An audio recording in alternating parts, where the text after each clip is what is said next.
Hi കൂട്ടുകാരെ, അപ്പോൾ എല്ലാവർക്കും നമസ്കാരം കേട്ടോ. അപ്പം ഇന്നത്തെ നമ്മുടെ കാഴ്ചകൾ എന്ന് പറയുന്നത് ഇടുക്കി ജില്ലയിലെ മുട്ടം ഗ്രാമപഞ്ചായത്തിലെ കൊല്ലംകുന്ന് എന്ന് പറയുന്ന ഒരു മനോഹരമായ ഗ്രാമമുണ്ട്. ആ ഗ്രാമത്തിൽ കൂടിയുള്ള കാഴ്ചകളാണ് ഇന്ന് ഞാൻ എല്ലാവരെയും കാണിക്കുന്നത്. അതായത് ഇത് മുട്ടത്തുനിന്ന് കാക്കുമ്പി എന്നാണ് ഈ വഴി കയറി വരുന്നത്. കൊല്ലംകുന്ന് എന്ന് പറയും. അതായത് ഇത് മൊത്തം കുന്നിൻ ചെരുവുകളാട്ടോ. മല ഇത് കണ്ട എൻ്റെ പുറകിൽ ഇത് കാണുന്നത് ഇതാണ് കൊല്ലംകുന്ന്. അപ്പോൾ ഇവിടുന്ന് ഈ വഴിക്ക് പോയാൽ നമുക്ക് മൂലമറ്റം കൂടി പോകുന്ന കോളപ്രയിലേക്ക് നമുക്ക് എന്ത് ഇറങ്ങാം കേട്ടോ. അപ്പോൾ അങ്ങോട്ടുള്ള വഴിക്കുള്ള നല്ല നല്ല കാഴ്ചകളാണ് ഇന്ന് ഞാൻ ഇങ്ങനെ എല്ലാവരെയും കാണിക്കുന്നത്. അപ്പോൾ നമുക്ക് ആ കാഴ്ചകൾ എന്താണെന്ന് അറിയത്തില്ല കേട്ടോ, ഞാൻ ആദ്യമായിട്ട് പോകുന്ന ഈ വഴിക്ക്. അപ്പോൾ നമുക്ക് ആ കാഴ്ചകൾ കണ്ട് യാത്ര ചെയ്യാം. നമ്മുടെ ഈ കൊച്ചു വീഡിയോയിൽ മനോഹരമായ കാഞ്ഞാറിന്റെ ദൃശ്യം കൂടി ആഡ് ചെയ്യുന്നുണ്ട്. ഈ കുന്നിൻ പ്രദേശത്തേക്കൂടെ കയറി വരുന്ന നല്ല അടിപൊളി കാഴ്ചകളാട്ടോ. അത് ഇവിടെ നല്ല കൃഷിത്തോട്ടങ്ങളാണ്. ഇവിടെ ഈ മലയുടെ ഇടുക്കിലായിട്ട് കുന്നാണെങ്കിലും നല്ല മനോഹരമായ സ്ഥലമാട്ടോ. ചെറിയ വഴി അത്ര നല്ല ക്ലിയർ ഒന്നും അല്ല, എന്നാലും നമുക്കിങ്ങനെ ചെറിയൊരു യാത്ര ചെയ്യാൻ പറ്റിയ സ്ഥലമാണ്. ഒരു ശല്യമില്ല. ഇത് കയറ്റമൊക്കെ ഉണ്ടെന്ന് മാത്രമേ ഉള്ളൂ, ഒരു കുഴപ്പമില്ല. കാക്കമ്പുള്ളിയുടെ കുരിശുപള്ളിയാട്ടോ അത്.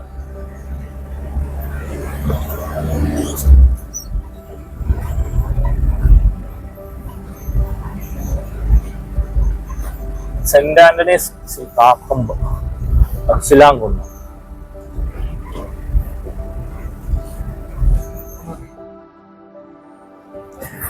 എന്നാ അടിപൊളി സ്ഥലമാണെന്ന് അറിയാം. ഇതിക്കടെ കയറി വന്നപ്പോ നോക്കി, ഈ കുന്നുമൂളി വന്നപ്പോ അത്യാവശ്യം തിരക്കില്ലാത്ത നിരപ്പൊക്കെ. ഇവിടെയൊക്കെ താമസമൊക്കെ ഉള്ളതാണ്. പിന്നെ അതുപോലെ തന്നെ ഇത് പച്ചിലാങ്കുന്ന്. ഇത് പച്ചിലാങ്കുന്നാണ് ഈ സ്ഥലത്തിന്റെ പേര്. ഇവിടെയൊക്കെ മരങ്ങൾ വെട്ടിയിറങ്ങി പോയേക്കുവാണേ. ഉണ്ടോ, മരങ്ങൾ വെട്ടിയിറങ്ങി പോയേക്കുന്നു. അതുകൊണ്ട് ആ മല ഇങ്ങനെ ചുറ്റി കിടക്കുന്നു. എത്ര അടിപൊളിയല്ലേ കേട്ടോ. മൊത്തം റബ്ബർ തോട്ടമാണ്, നല്ല അടിപൊളിയാണ്. ഇവിടെയൊക്കെ എന്തോ കൃഷി ചെയ്യാനായിട്ടൊക്കെ എന്തോ എല്ലാം കിളച്ച് മറിച്ച് ഇട്ടിട്ടുണ്ട്. കന്നാര കൃഷിയാണെന്ന് തോന്നുന്നു കണ്ടിട്ട്. നമുക്ക് ഈ വഴി വലത്തേക്ക് അടുവണ്ടേ. ആ വഴി നേരെ പോകുന്നത് നമ്മൾ ശങ്കരപ്പള്ളിയിലാട്ടോ, പള്ളിയുടെ അവിടെയാട്ടോ ചെന്ന് കയറുന്നത്. പച്ചിലാങ്കുന്ന് വ്യൂ പോയിന്റ് കൂടി. ഇതിൽക്കൂടെ വന്നാൽ എവിടെ നോക്കിയാലും റബ്ബർ തോട്ടങ്ങളാട്ടോ. റബ്ബർ തോട്ടങ്ങൾ, അതുപോലെ തന്നെ നല്ല പച്ചപ്പുകളും. പിന്നെ വേനൽക്കാലമായ ഈ പച്ചപ്പൊന്നും ഇവിടെ കാണാൻ സാധിച്ചെന്ന് വരില്ല. മഴക്കാലത്ത് ഇവിടെ ഇഷ്ടംപോലെ വെള്ളവും കാര്യങ്ങളുണ്ട്. പക്ഷെ വേനലായ നേരെ ഓപ്പോസിറ്റാന്ന് തോന്നുന്നു. പിന്നെ വെള്ളത്തിനൊക്കെ ഇച്ചിരി ബുദ്ധിമുട്ടുള്ള സ്ഥലമാണെന്ന് തോന്നുന്നു. അതുപോലെ ഈ പച്ചപ്പുകളൊക്കെ അന്നേരം കരിയാൻ തുടങ്ങും. അപ്പോൾ ഈ ഇത്രയും മനോഹരമായ കാഴ്ചയൊന്നും അന്നേരം കാണാൻ പറ്റുകയില്ല. നമ്മൾ ഈ വഴിയൊക്കെ ഇറങ്ങി വന്നപ്പോൾ ഇവിടെയൊക്കെ ഇങ്ങനെ ചെറിയ ചെറിയ വെള്ളച്ചാട്ടങ്ങളുണ്ട്. കഴിഞ്ഞ ദിവസമൊക്കെ മഴ ആയതുകൊണ്ട് എവിടെ വലരി നോക്കിയാലും നല്ല ഭംഗിയുള്ള കാഴ്ചകൾ നമുക്ക് കാണാം. ശരിക്കും ഇതൊരു ഗ്രാമമാണ്. ഇവിടെ ബസ് സർവീസ് ഒന്നുമില്ല. സ്വന്തമായിട്ട് വണ്ടിയൊക്കെ ഉണ്ടെങ്കിലേ ഇങ്ങോട്ടൊന്ന് എത്തിച്ചേരാൻ പറ്റുള്ളൂ. എനിക്ക് നല്ല വാഴത്തോട്ടമൊക്കെ എന്ത് നട്ടാലും ഉണ്ടാവുന്ന ഒരു നല്ലൊരു സ്ഥലമാട്ടോ ഇത്. കാണുമ്പോൾ തന്നെ മനസ്സിലാവും. നല്ല മണ്ണും എന്താ റബ്ബർ തോട്ടങ്ങള്.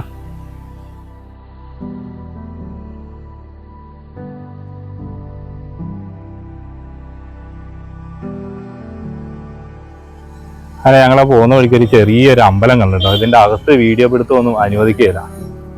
ചക്കളത്തുകാവ്, കോളപ്ര ചക്കളത്തുകാവ് ഉമാമഹേശ്വരി ക്ഷേത്രം. ഇതിന്റെ ഇവിടെ നോക്കിയാൽ നല്ല കാഴ്ചയാണ് കേട്ടോ. വലിയൊരു മല, മനോഹരമായൊരു കാഴ്ച അതെ ഇവിടെ. ഈ അമ്പലത്തിന്റെ അവിടെ നിന്ന് ഒരു 500 മീറ്റർ മുന്നോട്ട് വന്നാൽ നമ്മുടെ മെയിൻ റോഡിലെത്തും കേട്ടോ. അതായത് മുട്ടം മൂലമറ്റം വഴിയിലേക്ക്. ഇപ്പൊ കൂട്ടുകാരെ, ഈ കാണുന്ന വഴിയാട്ടോ നമ്മുടെ മുട്ടത്തുനിന്ന് മൂലമറ്റം പോകുന്ന വഴിയാണ് ഇത്. അപ്പൊ നമ്മള് കാഴ്ചകളൊക്കെ കണ്ട് ചെറിയ കാണാനായിട്ട് കയറി വന്നതാണ് നമ്മൾ ഈ ചെറിയ വഴിക്ക്. അങ്ങനെ നമ്മൾ ഇത് കോളപ്ര എത്തിട്ടോ. ഇത് കോളപ്ര. ഇവിടുന്ന് അടുത്തേക്ക് പോകാൻ നേരത്ത് നമ്മുടെ മറ്റേ പാലമൊക്കെ, അതെ, സിനിമയ്ക്കകത്ത് വൈറലായേക്കുന്ന വൺ സൈഡ് വണ്ടി പോയിക്കൊണ്ടിരിക്കുന്ന പാലം.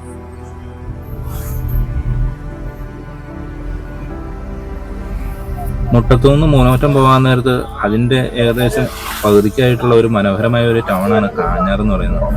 കാഞ്ഞാർ എന്ന് പറയുമ്പോൾ തന്നെ അതിലൊരു ആറിന്റെ അടങ്ങിയിട്ടുണ്ട്.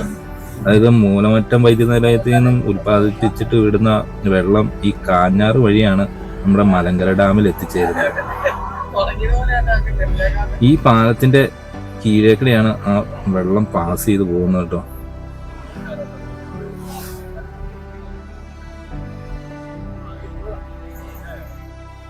ഈ പാലം കഴിഞ്ഞ് മുന്നോട്ട് വരാൻ നേരത്ത് കാഞ്ഞാറിന്റെ ഭംഗി ശരിക്കും നമുക്ക് ആസ്വദിക്കാൻ സാധിക്കും. ഇവിടെ ഏകദേശം ഒരു 2 കിലോമീറ്ററോളം ഈ ആറിന്റെ സൈഡിൽ കൂടെയാണ് ഈ റോഡ് പോകുന്നത്. അപ്പോൾ ഇതിൽക്കൂടെ വാഹനത്തിൽ പോകുന്നവർക്കാണെങ്കിലും ഇത് കണ്ട് ആസ്വദിച്ച് പോകാൻ സാധിക്കും. ഇത്ര മനോഹരമായ ഒരു കാഴ്ചയല്ലേ. ഈ കാഞ്ഞാറെന്ന് പറയാൻ നേരത്ത് കേരളത്തിലെ വോളിബോൾ പ്രേമികളുടെ മനസ്സിൽ എപ്പോഴും ഒരു നെഞ്ചിടിപ്പായിരിക്കും. നമ്മുടെ അങ്ങനെ ഈ മുട്ട മൂലമറ്റാൻ റൂട്ടിൽ നല്ല അടിപൊളി കാഴ്ച കേട്ടോ ഈ കാണുന്നത്. നമ്മുടെ കാഞ്ഞാറ് കഴിയാൻ നേരത്ത് ഉള്ള ആ അടിപൊളി ഒരു വ്യൂ. ഇതാണ് ഇടുക്കി ഡാമിൽ നിന്നുള്ള ഇത് വൈദ്യുതി ഉൽപ്പാദിച്ചതിന് ശേഷമുള്ള വെള്ളം ഈ വരുന്നതാണോ. ഓക്കെ, അങ്ങനെയാണ് ഇത് നമ്മൾ ഇവിടെ മലങ്കര ഡാമിലേക്ക് ചെല്ലുന്നത്. ഇവിടെ നോക്കിയാൽ എന്ന അടിപൊളി കാഴ്ചയാണെന്നറിയാമോ. ഇതിവിടെ മാലിന്യം നിക്ഷേപിക്കരുതെന്നൊക്കെ എഴുതി വെച്ചിട്ടുണ്ട്. പക്ഷെ അത് അവിടെയൊക്കെ എന്തൊക്കെ വേസ്റ്റൊക്കെ ഇടുന്നുണ്ട്.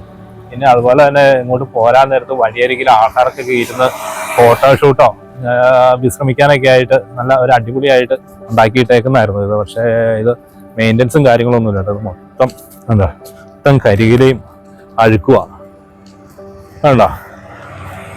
ഈ എഴുതി വെച്ചേക്കുന്നതിന്റെ അടുത്ത് തന്നെ ആ മാലിന്യം വേസ്റ്റ് കൊണ്ടുവന്നിട്ട്. അങ്ങനെ ഈ റൂട്ടിൽ നോക്കാൻ നേരത്തെ എവിടെ നോക്കിയാലും നമുക്ക് പൂഞ്ചിറ അടിപൊളിയായിട്ട് കാണുന്നത്. ആ കാണുന്ന കുന്നാട്ടോ ആ പൂഞ്ചിറ, ആ ആദ്യം കാണുന്നത്.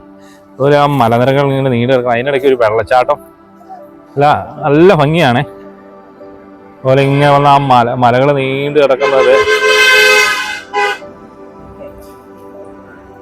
ഈ വെള്ളം ഇവിടെ കിടന്ന് കറങ്ങുന്ന ആ ഓളം പെട്ടെന്ന് എത്ര സുന്ദരമായ കാഴ്ചയല്ലേ. ഇവിടെ ചുഴി ഉണ്ടെന്നാണ് തോന്നുന്നത്. എന്താ വെള്ളം ഇവിടെ ഒന്ന് റൗണ്ട് അടിക്കുക. ഒരു കുഞ്ഞു പാലം പോലെ ചെറിയൊരു കലുങ്കായിരുന്നേ. ഈ കലുങ്കിനെ ക്രോസ് ചെയ്തുണ്ടാക്കുന്ന ചെറിയ പാലം നല്ല അടിപൊളിയാട്ടോ. പക്ഷെ ഇവിടെയൊക്കെ മെയിൻ്റനൻസ് ഇല്ലാത്തതിൻ്റെ പേരിലാണ് മൊത്തം കാട് പിടിച്ചു കിടക്കുക. ഇടുക്കി ജില്ലയിലെ കാഞ്ഞാർ എന്ന് പറയുമ്പോൾ കേരളത്തിലെ വോളിബോൾ പ്രേമികളെല്ലാം അറിയപ്പെടുന്ന ഒരു സ്ഥലമായിട്ടോ. അതായത് ഇവിടുത്തെ ഈ ടീമും വിജിലൻ കാഞ്ഞാർ എന്ന് പറഞ്ഞ ഒരു ടീം, അതായത് കേരളത്തിനകത്തും പുറത്തുമായിട്ട് പ്രകമ്പനം കൊള്ളിച്ച അനേകം പ്രകടനങ്ങൾ കാഴ്ചവെച്ച ഇവിടുത്തെ ഈ കായിക താരങ്ങൾ അനേകം ഉണ്ട് കേട്ടോ. അതുപോലെ സ്റ്റേറ്റിന് വേണ്ടിയും ഡിസ്ട്രിക്റ്റിന് വേണ്ടിയും കടന്നു വന്ന അനേകം വോളിബോൾ താരങ്ങൾ ഈ ഇവിടുത്തെ കോർട്ടിൽ കളിച്ച് വളർന്ന താരങ്ങളാണ് കൂടുതലും. പിന്നെ എന്നാന്ന് വെച്ചാൽ ഈ കാഞ്ഞാറിന്റെ വിജിലൻ കാഞ്ഞാറിനെ കുറിച്ച് പറയുകയാണെങ്കിൽ ഇവിടുത്തെ നമുക്ക് മറക്കാൻ പറ്റാത്ത ഒരാളായിരുന്നു കബീർക. അദ്ദേഹം ഈ ലോകത്തോട് വിട പറഞ്ഞു. എന്നാലും വോളിബോൾ പ്രേമികളുടെ ഇടയിൽ അദ്ദേഹം എപ്പോഴും ഒരു അത്രയും കളികളോട് ആത്മാർത്ഥത പുലർത്തിയിരുന്ന ഒരു വ്യക്തിയായിരുന്നു അദ്ദേഹം.